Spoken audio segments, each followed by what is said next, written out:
મિત્રો લાઈક કરજો, કમેન્ટ કરજો. એટલે એક મહારાણા પ્રતાપની મને એક ફરમાઈશ હતી, એટલે બરા બધા જુવાનીઓને મહારાણાને સાંભળવો છે. સિસોદિયા પરિવાર બાપુ મેવાડ, જો ખુમારી બાપુ કઈક એવી હોવી જોઈએ. અને જો તમને બીજી વાત કહું કે તમે માલધારી સમાજ છો એટલે તમને ખ્યાલ જ હોય, એક જાનવરને બાપુ પ્રેમ આપ્યો હોય ને તો જાનવર એના ખોળિયામાં જીવ હોય ત્યાં સુધી માર ન ખાવા દે. આ વાયા જોવો ને તો આપણે એમ છોકરા વાયા જ ઉભા છે, પણ બટા જટી બોલવા માટે વાયા નજર કરો તો છોકરા પેલા પુબારા કરી ગયા. હા ભાઈ કે ગાય હોય, ભેંસ હોય, બળદ હોય, ઘોડો હોય, બાપુ એને પ્રેમ આપ્યો હોય ને એના ખોળિયામાં જીવ હોય ત્યાં સુધી ધણીને બાપુ માર ન ખાવા દે. મહારાણા પ્રતાપ નો એક મેવાડમાં બાપુ જો વિજય થયો હોય તો એમાં બાપુ 50% એના ઘોડાનો ભાગ છે. ચેતક નો બાપુ, ચેતક જેવું જાનવર જો એની રાંગમાં ન હોત ને તો કદાચ બાપુ રાણાનો બાપુ વિજય ન થઈ શકે. ચેતક ને એટલી ખુમારી હતી કે હું મારા ખોળિયામાં જીવ છે ત્યાં સુધી મારા ધણીને માર ન ખાવા દો, અને જ્યાં સુધી બને ત્યાં સુધી મારા ધણીને વિજય ન અપાવું ત્યાં સુધી બાપુ મારું મેં એનું અનાજ ખાધું ધૂળ કહેવાય. દિલ્હીનો બાદશાહ એમ કહેવાય કે પોણા ભાગનું હિન્દુસ્તાન જેને ઘરે કરી લીધું હોય, પણ એક ખોબા જેવડું રજવાડું અને મેવાડનો મહારાણા પ્રતાપ બાપુ એક મચક નહોતો આપતો. અને મહારાણાને એમ થયું કે દિલ્હીના સૈન્ય પાસે મારું સૈન્ય ટૂંકું પડે, હું એને પહોંચી ન શકું, પણ હું નમું નહીં, એને સલામ ન મારું, હું ગરાશિયો છું. એટલે એના 400 સૈનિક લઈ અને ડુંગરના ગાળામાં નીકળી ગયો ભાઈ. અને ડુંગરના ગાળામાં નીકળી ગયો અને પોતાના 400 સૈનિક છે ઘોડાના પાવડામાંથી બાપુ બાજરો ખંખેરીને ખાતા હતા. ખાવાનો દાણો નહોતો. એને વિચાર થયો ખાવું મારું બધું બહુ કરી, હવે આ ભૂખ્યા ક્યાં સુધી રહેવું? મારા સૈનિકો, મારા માણસો કે ભૂખ્યા આંધળા થઈ જાય અને મારે દિલ્હીના શરણે જવું પડશે. અને આ વાત એના ભાઈબંધ ભામાસા વાણિયાનો દીકરો, અને ભામાસાને ખબર પડી, હો ભાઈ જો મિત્ર એવા કહેવાય, મિત્ર હેડા કીજીએ, એ ઢાલ સરીખા હોય, સુખમાં પીછે રહે અને દુઃખમાં આગે હોય. ભાઈબંધ તો બાપુ એવા હોવા જોઈએ. બીડીઓ હાટું ખિસ્સા ફાડી નાખે એવા ભાઈબંધને શું ગુડવા છે? ભાઈબંધ બાપુ અડધી રાતે તમારો બારણું ખખડાવો અને બાપુ હોંકારો દે, એનું નામ મિત્ર કહેવાય. કૃષ્ણ અને સુદામા જેવા બાપુ મિત્ર આ દુનિયામાં કોઈ દી ક્યાંય નહીં થાય. એ ભામાસાને ખબર પડી કે રાણો પ્રતાપ એવું વિચારે છે કે મારે દિલ્હીના શરણે જવું પડશે. અને કીધું કે હાય હાય હાય, વાણિયાનો દીકરો, એને એમ થયું દરબારનો દીકરો, અને જો દિલ્હીના શરણે જાય તો ધરતી રહા તાળ વહી જાય. એક બટકું રોટલા હતું અને રાત પડી અને ડુંગરના ગાળામાં રાણાને ગોતવા નીકળ્યો. હો ભાઈ બામા, મારણા મારણા એમ રાતે બાપુ હાકલ ઉપાડે અને આ ભેખડો માંથી અવાજ આવ્યો, પડઘો પડ્યો અને રાણા પ્રતાપને એમ થયું મને કોક હાથ પાડે છે. કોણ? ઈ કે તારો મિત્ર ભામાસા. રે આવ આવ મારા બાપ આવ્યો, હું તો તારો ચેદુનો રાજ હતો. બે પહાડ ભેટે, બે ભાઈબંધ ભેટ્યા અને ભામાસા કહે છે કે મેં એવી વાત સાંભળી કે તું દિલ્હીના શરણે જવાનો છે, શું કરું? ઈ કે પણ આ 3 દીથી અમે કહું અનાજ નથી ખાધું, આ મારા માણસો બધા ભૂખ્યા મરી જાય. અને તેથી એના મિત્રએ કીધું કે અનાજ જેટલું જોઈને એટલું હું પૂરું પાડીશ. તલવાર ઉપાડવાની મારી તાકાત નથી, પણ રોટલા જેટલા જોઈએ એટલા હું પૂરા પાડીશ. પણ તું દિલ્હીના શરણે ન જાતો, તું તો ગરાણીના પેટે ઉતર્યો છે. જો બાપુ એવી જનેતા હોય અને એવા સંતાન થાય, હું તો આ બહેનોને ખાસ કહું કે ઉદરમાં સંતાનનો વિકાસ થતો હોય અને જન્મ થયા પહેલા રામાયણ ને ગીતાના 5-5 પાના વાંચજો. જો આભને ટેકો દેવું સંતાન ન થાય તો ભજન ગાવાનું બંધ કરી દઉં. હા, હારા દીકરા એમ નામ ન થાય કોઈ દી. ભગવાન હારો દીકરો દે, હારો દીકરો શું અહીંયા ગોદામ છે, ત્યાંથી પાદરા દીકરા દઈ દે. એની માટે તો બાપુ માને કઈક વાપવું પડે. ધરાવીને ધાન નો નીપજે, કોડવીને માડો નો હોય, જેળ જકરા નીપજે, જેની જનેતા હોતલ હોય. હારી મા વગર બાપુ હારા દીકરા કોઈ દી ન થઈ શકે. એટલા જ માટે હું અવારનવાર કહું છું કે બેનું છે ને, જ્યાં ધર્મ ધ્રુજ્યો, પુરુષ ન પૂગ્યો, દેશની આબરૂ દીકરીઓ રાખી. રામચંદ્ર પરમાત્મા વનમાં ગયા ને, વનવાસ રામને હતો, સીતાજીને નહોતો. સીતાજી 14 વર્ષ બાપુ ગયા, આજની દીકરીઓને કેળો પાડ્યો. એ કે સુખમાં નકરો સાથ નહીં આપવાનો, દુઃખમાં આપવાનો. સીતાજીને બાપુ વનવાસ નહોતો. અને એ રાણાને કીધું એ કે દાણા જેટલા જોઈએ ને એટલા હું પહોંચાડીશ, પણ તું દિલ્હીના શરણે ન જતો. એ કે બસ હું મેવાડની ગાદી ઉપર આવું, તારું જેટલું દેણું હશે એટલું દૂધે ધોઈને તને આપી દઈશ. રાણો કહે છે ભામાસા. એક દિવસનો સમય બરોબર હુરન નારાયણ માથે આવ્યા અને 400 સૈનિક ડુંગરના ગાળામાં હુતા છે અને રાણો પ્રતાપ એકલો ઉઘાડી તલવાર લઈ અને સૈનિકની રક્ષા કરે છે. એ વખતે એક માલધારી સમાજના દીકરો, બે પતિ પત્ની નીકળ્યા, બેન ને ભાઈ બે. અને રાણાએ કીધું કે એ જુવાનો ક્યાં જાઓ છો? આવો આવો, તડકો છે, પાણી પાણી પીને જાઓ. એટલે એ આવ્યા બે. રાણાએ પૂછ્યું કે તમે બે શું હગા થાવ છો? એટલે જુવાને કીધું કે અમે બે પતિ પત્ની હતા, અત્યારે નથી, અને જો ભગવાન આબરૂ રાખે ને તો પતિ પત્ની થાઈશું. રાણો વિચાર કરે કે આ કેવું હગું? કે પતિ પત્ની હતા, અત્યારે નથી, અને પછી થાઈશું. એ કે કઈ ખુલાસો થાય એવી વાત કરો ને. એને ખબર નથી આ અમારો રાણો છે, મેવાડ ના હતા. ઈ કે અમારી મેવાડની ગાદી ઉપર રાણા પ્રતાપની ગાદી છીનવી લીધી. કોને? દિલ્હીના બાદશાહે.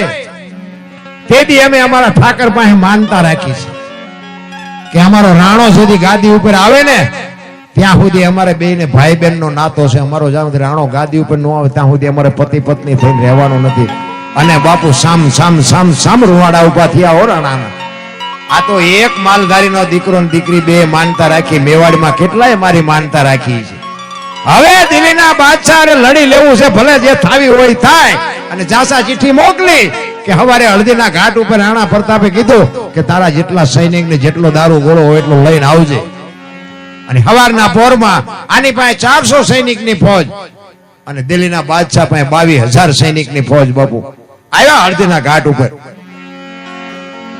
બરોબર હુરન નારાયણ કોર કાઢી ભલે ઉગ્યા ભાણ ભાણ લતું હાલા ભામણા થિયા ન મરણા લગમાણ ઈ રાખજે કસબર આવો ઉગ્યો તું હરુવણ અને તારા ક્યાં ગરબડ જડાળ જડાળ કિરણો મીડો પાથરવા અને હામ હામ આવ્યા. અને બાપુ બાકા ઝીક બાકા ઝીક બાકા ઝીક મંડી બોલવા ઓ ભાઈ. દિલ્હીનો બાદશાહ હાથીની માડી ઉપર બેઠો બેઠો જોવે છે. અને રાણા પ્રતાપ પોતાનો ચેતક નામનો ઘોડો અને રણ મેદાનની માલિકોર બાપુ ઘુમરે ચડાવ્યો. એક એક ઝાટકે બાપુ 5-5 ના માથા મીડો પાડવા જેમ બાજરાના ડુંડા પાડે. દિલ્હીનો બાદશાહ હાથીની અવાડી ઉપર બેઠો બેઠો વિચાર કરે વાહ જુવાન, વાહ જુવાન, વાહ તારી જનેતા, કેવી આની માં છે. મેં ઈ કે 22,000 ને રોટલા દઉં છું. તારા જેવા જો મારી પાસે 10 હોય ને તો હિન્દુસ્તાનમાં કોઈને રાજ ન કરવા દઉં. તમે વિચાર કરજો, કા કરતા આવડતું હોય ને તો દુશ્મનને વખાણ કરવા પડે. રાણાને જોઈ અને દિલ્હીનો બાદશાહ બાપુ છકરી ખાઈ ગયો. આ એક ગરાસ્યો આટલી વચ્ચે જો આટલા હિલોળા કરતો હોય અને આ બાપુ બાજરાના ડુંડા લણતો હોય, આવા 10 ગરાસ્યા હોય તો મને કે આ જીવવા દે ખરો. યાર યોડિયો ધ્રુજતો તો. અને રાણાને વિચાર આવ્યો કે આ બધા મરે છે એ તો નિર્દોષ મરે છે, પણ દિલ્હીના બાદશાહને દેખાડું કે ગરાણીના ધાવણમાં કેટલી તાકાત હોય. બાપુ જે સમાજમાં જે માણસ જન્મ હોય ને એને સમાજની ખુમારી હોવી જોઈએ. પછી સમાજ કોઈ બી હોય. હું રબારી, મને રબારીનો બાપુ પાવર છે. હું ઠાકોર તો ઠાકોરનો પાવર હોય. હું દરબાર તો દરબારનો. જેની જે સમાજ હોય પણ સમાજની બાપુ ખુમારી હોવી જોઈએ. કોઈ સમાજ બાપુ એવો કોઈ માયક આંગળો છે જ નહીં. આ ઊંસાનું નીસાનું એ તો બધું આપણે અત્યારે ખો કરી છે. સારા કામ કરો બધા ઊંસા જ છો. ઊંસાન કરવાનું શું? ઊંસા નાળિયેરના ઝાડવા હોય, આપણા ફળિયા મૂક્યા હોય, ત્રીજા ફળિયામાં સાયો આપેલો. ઊંસાન શું કરવા? એ કરતા ભલન ગાંડા બાવળી આવે પણ ખાટલો નાખીને હું એવું જ હોય. ઊંસા બહુ ઊંસા થવામાં હાર આવે નથી. મોટા છે ને મોટા કોઈ દી કામમાં. તમે જુઓ ઘરમાં મોટી મોટી ગોળીઓ હોય, મોટી મોટી ટીપાઈઓ હોય, કોઈ દી કામમાં આવે? અભરે માથે ચડાવી. આ દિવાળીએ બેનું ઉતારે ગઈ ગઈ ગઈ હાથના સોડા પાડી દે. એ ઉજળા કરીને ચડાવે. એ આવતી દિવાળીએ પાછા ઉતારવાના. કોઈ દી કામમાં ન આવે. અને ઓલા સાલિયા ને વાટકા ને ચમચો રોજ ઠેબે આવે. તમારા તતણ તાખા દીમાં 3 વખત તમારા ઓછરા ભરે એ તમને ઠેબે આવે. એટલે મોટામાં છે ને બહુ બહુ માછું ન મારવું. મોટા તો મોટા ઠેકાણે રહેવા દેવા. ઠીક છે, આપણે એમને મોટા કેવા પડે નડે. એમને ન હોય ને આપણે સલામો મારવી પડે. કે આપણા ગામ ન હોય ને આપણને ન ખબર હોય ત્યાં ચમ ભેગા કર્યા છે બધી ખબર જ હોય. એટલે બહુ મોટા ને બાપુ બહુ મોટા પડખે ગરવામાં બહુ મજા નથી. અને ઈ રાણાને વિચાર આવ્યો કે આ દુનિયા મરે છે ને એ તો નિર્દોષ છે, પણ દિલ્હીના બાદશાહને બતાવું. અને એ હાથી પાસે લઈ જઈ ઘોડાને અને કે છે કે બાદશાહ એક વખત હેઠો ઉતરીને ઉપાડ શમશેર, જો આપને ધરતીના કડા ભેળા ન કરી દઉં તો ગરાણીના પેટે પાણો પીડ્યો કહેવાય. ઉતરે હેઠો અને હું બતાવું તને. અને બાપુ વગર ડાકલે આવ્યો હો, મીડો થાર થાર થાર ધ્રુજવા. અને બાદશાહને હેઠે ઉતરવાની તાકાત હતી જ નહીં. રાણા પ્રતાપને એમ થયું કે આ હેઠો ન ઉતરી કે મારું રૂપ જોઈ ગયો. અને ઘોડાને બાપુ આમ રાઉન્ડ મારીને એક ખેતરમાં લઈ ગયો. અને ત્યાં જઈને ઘોડાને કીધું, ચેતક, આ દુનિયામાં મેં આજ દી સુધી બે ને બાપ કીધા, એકલિંગજી શિવ ભોળોનાથ અને એક મારો જન્મ આપવા વાળો, બે સિવાય મેં કોઈને બાપ નથી કીધા. આજે હું તને બાપ કહું છું, જો હાથીના કોંભતળ માથે ડાબા માંડી દે ને તો દિલ્હીના બાદશાહનું માથું ઉતારેલું ચાકડેથી પીંડો ઉતારે. અને તેથી એક ખેતરવાનો રાઉન્ડ મારી અને રાણો પ્રતાપ બાપુ ઘોડાના પેગડામાં પગ ભરાવી અને બાપુ ચારે પગ હંકેલીને બાપુ ઘોડાને છૂટો મૂક્યો. પેગડામાં ઉભો થઈ હાથમાં ખુલી તલવાર દાંત કચકચાવી અને ઘોડો વંટોળ્યો જાય એમ ગયો. હાથીના કોંભતળ માથે ડાબા માંડ્યા અને એક તલવારનો ઝાટકો માર્યો ને હાથીના બે ભાગ કરી નાખ્યા. એક બાજુ હાથી પડ્યો, એક બાજુ બાપુ દિલ્હીનો બાદશાહ ભાગ્યો અને એક બાજુ આની કોર ચેતક પડ્યો. બાપુ ચેતકની આંખમાંથી ઘોડાની આંખો નીકળી ગઈ. હો ભાઈ, આખો વિંધાઈ ગયેલો બાપુ. ચેતક આખો વેતરાઈ ગયેલો, પણ ધણીને એક તલવારની પીસી નહોતી અડવા દીધી. રામ ચેતક પડ્યો છે, એનો જીવ જાતો નથી. ઓલા તો બધા ભાગી ગયા. રાણા પ્રતાપ ઘોડાનું માથું ખોળામાં લઈ અને ચેતકને કહે છે કે બેટા ચેતક, તારા જીવને ગતિ આપી દે. આજ તે જે મારું કામ કર્યું છે ને એ હગો ભાઈ નો કામ કરે એવું તે મારું કામ કર્યું છે, પણ ચેતકનો જીવ જાતો નથી. ત્યારે રાણો કહે છે, તું કહેતો હવેડા બંધુ, તું કહેતો ચબૂતરા બંધુ, તું કે ઈ કરું, પણ તારા જીવને ગતિ આપી દે. કેમ તું તારો જીવ જાતો નથી? ત્યારે ઘોડાને વાસા આવીને ઘોડો કહે છે કે મને મરું છું ને એનો મને કોઈ વાંધો નથી. રણમેદાનની માલિકો તમને વિજય અપાવી શક્યો, મરું છું એનો મને વાંધો નથી, પણ મને અફસોસ એટલી જ વાતનો છે, ઘરથી તને રણમેદાન સુધી લાવી શક્યો અને રણમેદાનથી હું તને ઘરે ન પુગાડી શક્યો એનો મને અફસોસ છે, એટલે મારો જીવ નથી જાતો. એ ઠાકર, તે મને ઘરે પૂગે એટલી જો શક્તિ આપી હોત તો મારા ધણીને. બાપુ શું જાનવરની વાત કરી રામ, આટલી ખુમારી તો આપણા જાનવરોમાં હતી. હું તો એમ કહું રાતે 2 વાગે તમારા ઘરે આવો અને તમારી શેરીનું કૂતરું તમને જોઈને જો પૂંછડી ન પટપટાવે તો મરી જવાય. કૂતરું નથી ઓળખતું, દુનિયા શું ઓળખે ભલા માણસ? હે, આમ આપણે આવી ત્યાં ખંભા સુધી ઊભું ન થાય. મારો ધણી આવ્યો, મારો ધણી આવ્યો, એ આમ જોવે કે આ તો ઓલો લુકેશ છે, આને ચા બટકો રોટલો નાખ્યો છે. ઈને ખબર, પ્રેમ જરૂર પ્રેમની છે રામ. બાકી કીડીથી હાથી સુધી મારો નાશ બધાનું પૂરું કરે, પણ જરૂર ખાલી પ્રેમની છે. તમે કોઈ પણ જાનવરને કાંઈ આપો નહીં, કાંઈ નહીં. ખાલી તમારી ગાય હોય, ભેંસ હોય, ગમે જાનવર હોય ને, તમે કાંઈ ન ખવડાવો કાંઈ નહીં, પણ એને 2 ટાઈમ એની પાસે એની માથે હાથ ફેરવો ને તોય બાપુ એ તમને માર ન ખાવા દે, આપણી ગેરંટી.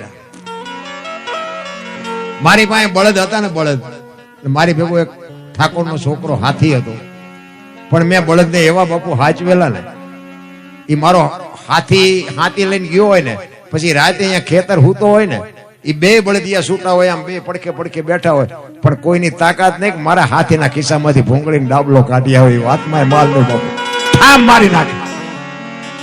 વિચાર કરજો, આટલી ખુમારી જાનવરને હોય ને, આપણી પ્રજા આપણને રોટલો દેવા નથી માંગતી. તમે જોવો તો ખરા, આ આતાની પ્રજા તમને ન ખબર પડે એમ જ કરે. તમને પેલા નહોતી ખબર એટલે 100 વીઘા રાખી હતી, તું 10 વીઘાના ઉલાળિયા મીડિયો કરવા અમને નથી ખબર. અરે બાપુ, મારા છોકરાને કોઈની ગુલામી ન કરવી પડે, મારા છોકરાને કોઈની દાડીઓ ન કરવી પડે. કોથળા કરી નાખ્યા, કોથળા. માયન બાપાએ તમને મને મોટા કરવામાં કોથળા કરી નાખ્યા.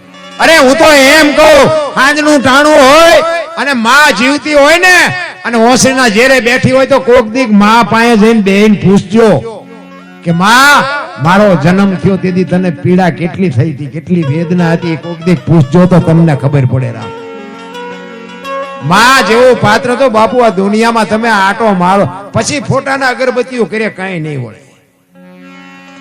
બાપા મરે માં મરે ને પછી 5 ગામને ધુમાડા બંધ દે. હવે આ ખવરાયું હોત તો હજી જીવે એવું તો ભૂખ્યા માર્યા છે ને હવે ગામને હું ખવરાવો છો એ શું સારું દેખાડવા હાટું ઓલા બિચારા ભૂખ્યા જ મર્યા હોય નથી. ઘણા શમશાન યાત્રા નીકળ્યા હતા કે હાલો ટેકો દેવા જાય, ટેકો નો દીધો એમાં જ મર્યા છે, હવે હું ટેકા દેવા આવો.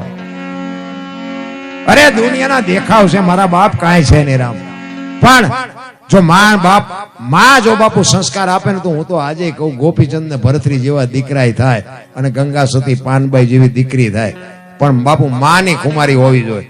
છત્રપતિ શિવાજી મહારાજ નો એક તમને દાખલો કહું. જીજાબાઈ ના ઉદરમાં હતો ને તેથી માએ રામાયણ ને ગીતા ઓગાળીને પાઈ દીધી હતી કે મને ભગવાન દીકરો આપે દીકરી આપે, મારું સંતાન કોઈ દી માય કાંગલું પાકે જ નહીં. અને ઈ માને ઉદરમાં શિવો હતો ને અને પ્રસૂતિની વેદના ઉપડી ને પછી માને એમ થયું કે આ દુશ્મનો કદાચ મને ભગવાન જો દીકરો આપે તો આ દુશ્મનો જીવવા નહીં દે. એ પ્રસૂતિની વેદના ઉપડ્યા પછી બાપુ એ બાઈ જોગમાયા ઘોડા ઉપર ચડી ગયો અને ઘોડાની બાપુ ઘોડા તમને કેટલો થાક લગાડી તો ઘોડા કોઈ રાખ્યા હોય તો ખબર પડે. તમે 5 ગૌ 10 ગૌ જાઓ ને એટલે હેઠા ઉતરો એટલે કેડે હાથ રાખવા પડે. હવે એના બદલે એક માને પ્રસૂતિની વેદના ઉપડ્યા પછી બાપુ માં એ ઘોડા ઉપર ચડી ગઈ અને 85 ગૌની મજલ કાપી હતી. કેટલી? 85 ગૌ સુધી પ્રસૂતિની વેદના ઉપડ્યા પછી એ માં કેવી છે. અને પછી બાપુ વેદનાનો પાર નો રહ્યો ને પછી માં ઘોડેથી ઉતરી અને ઢળડાતી એક શિવાલય હતું આવું, એ શિવાલયમાં જઈ અને દીકરાનો જન્મ કરાવ્યો અને બાપુ અહીંયા નામ પડ્યું શિવો. અને શિવો આજે દુનિયામાં જન્મ ન હોત ને તો આપણે અહીં બેઠા જ ન હતા, હિન્દુ ધર્મ ન હોત. મારા રામ એક માં ભગવતી જો જીજા